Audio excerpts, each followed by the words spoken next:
Yeah, so I'm going to talk about this. Throughout my time teaching, I'm always kind of amazed at one question that keeps coming up and how different people handle it. People would approach me all the time and ask me, what is music theory? And I remember Music Theory 1 in college, and the professor stood up and said, what is music theory? And he went around the class, and the answers varied. It was very much a process that goes on behind what sounds good. Or people would say it's math. It's all math, right? Because you can figure out how chords go together mathematically. As the table went around and round and round, and people were giving these lofty answers that didn't seem to really answer the question, what is music theory? And it's funny because I still see educators trip over it quite a bit. Even if you go on YouTube and you look at videos, people start you off with the keyboard right away. They say, well, we're going to play all the white keys, and that's what you got. That's the beginning of music theory.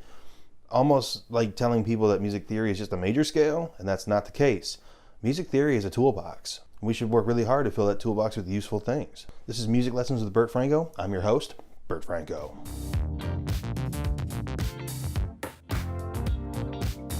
Many musicians don't understand what music theory is. I'm going to shine some light and dispel some misconceptions about how and why we study the ever-changing world of music. Yes, there, don't I?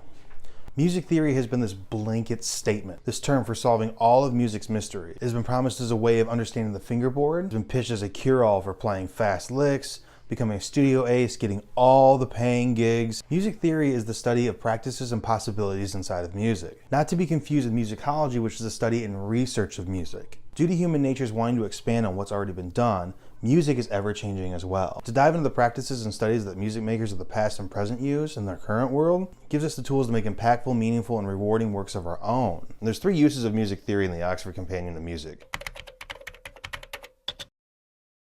The first is what is otherwise called rudiments, currently taught as the elements of notation, of key signatures, of time signatures, of rhythmic notation, and so on. So to me, this applies as the parts that we hold in our hand or that we use our hands to create. These are our scales. These are our keys, these are our tempos, these are our time signatures.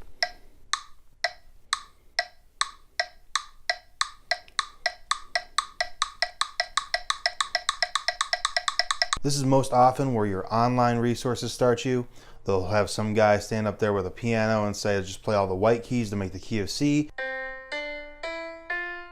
without any sort of care or reasoning as to why that's where we're starting. So we have our keys, we've got our scales, we've got our time signatures, we've got a way of writing it down, we have a way of notating it. This is a big chunk of music theory now, right? This is the parts that's tangible that we hold in our hand or that we use our hands to create. The second is the study of writings about music from ancient times onwards. I like that, the study of writings from ancient times till onward. This could apply just as easily to Bach or Beethoven or whatever that Britney Spears Toxic song was. Or to Justin Bieber's Sorry. What's the top hit today, Siri? It's Monday, April 9th, 2000. What's the top songs right now, Siri? Sorry, Bert Danger. I'm unable to do that. That's lame. What's the biggest songs in the world right now? Okay, I found this on the web for what's the biggest song in the world.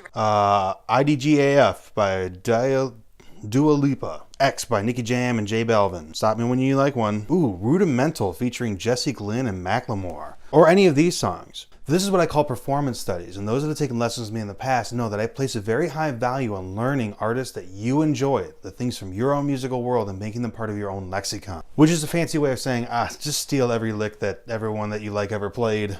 We stand on the backs of giants, not by choice. We have to. This is the part where you get to learn if you want something to sound Hendrixy, you add a sharp 9 chord to the whole thing. Or if you're a really big fan of Alice in Chains and you want to get that vocal harmony sound, you use a lot of perfect 4s.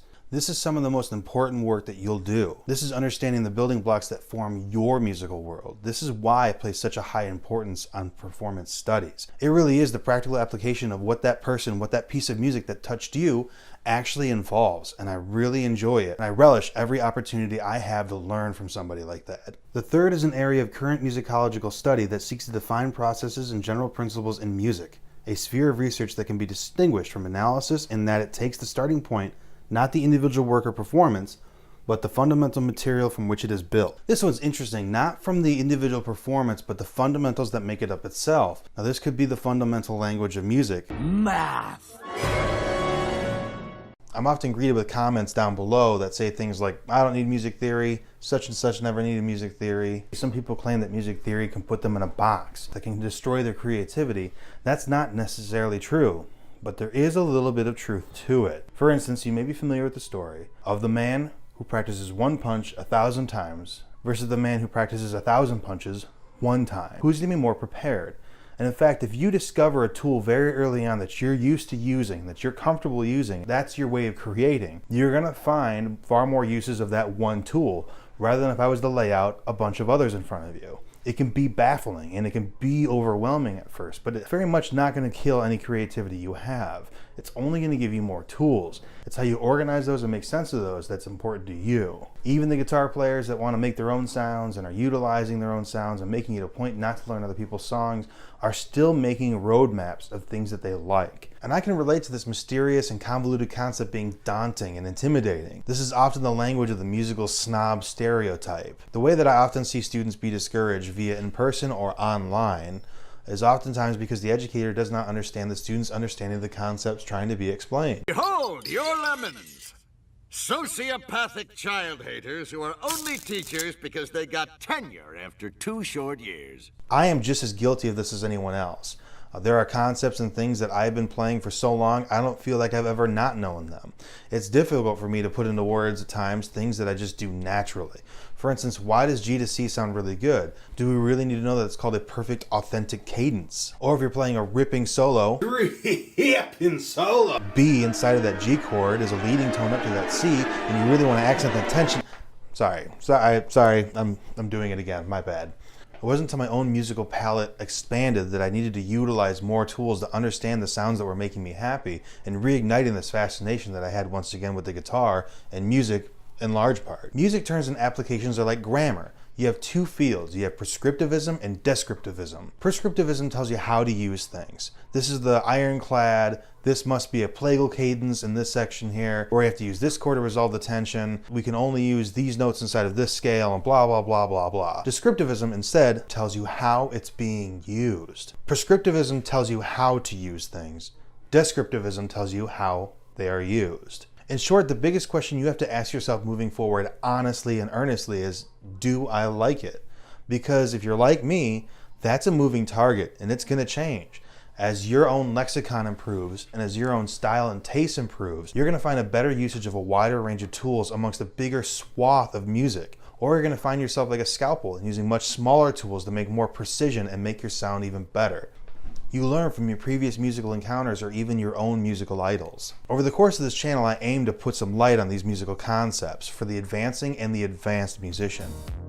This has been Lessons with Bert Franco, and I'm your host, Bert Franco. Thank you so much. If you're interested in learning more, please subscribe to my channel. I have videos up every Monday. Do you know that there was a time when composers would write music only for the rich? This was a system called patronage. People like Bach and Mozart would have to write these pieces for oligarchs and church beneficiaries because that's what was paying the bills. Thankfully, music has become more democratic and more for the people. And in fact, that's what I want to talk to you about right now. I'm going to be starting a Patreon page, and I'm going to need your help. You may have heard of crowdfunding sites like Kickstarter or GoFundMe. They focus in on big projects, but Patreon focuses in on smaller projects and content creators such as myself.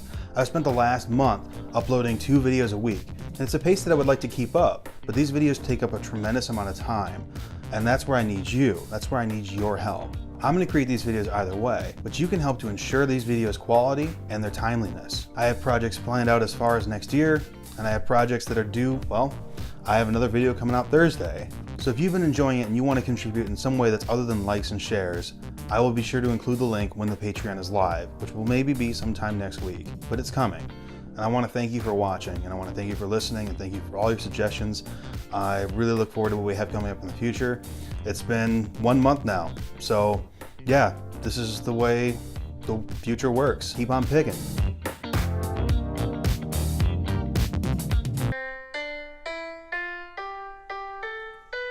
Whoops.